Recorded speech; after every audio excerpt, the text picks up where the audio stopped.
अस्सलाम वालेकुम। आज फालूदा घर में बनाया। बच्चे लोग आए हुए हैं हमारे, नवासे नवासी, बेटी दामाद लोग, बेटा है, तो सोचा कि घर में फालूदा बनाए। देखिए फालूदा का सेवई को पहले हम बॉयल करके ठंडा करके फ्रिज में रख दिया था। अब बर्फ़ में डाल के देखिए अब आइसक्रीम भी घर ही में जमाया है, अभी दे रहे हैं सबको।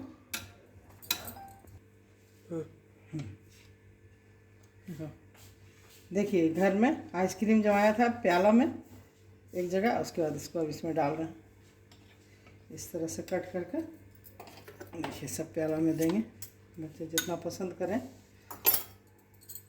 देखिए इस तरह से निकाल दिया फालूदा अंदर, ऊपर से आइसक्रीम। अब देखिए इसमें थोड़ा थोड़ा रूह अफ़ज़ा दे रही हूँ। पसंद करते हैं, जिनको पसंद है रूह अफ़ज़ा डाल कर खाएँ।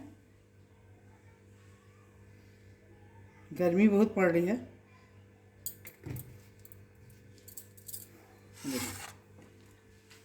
देखिए क्या बना हुआ।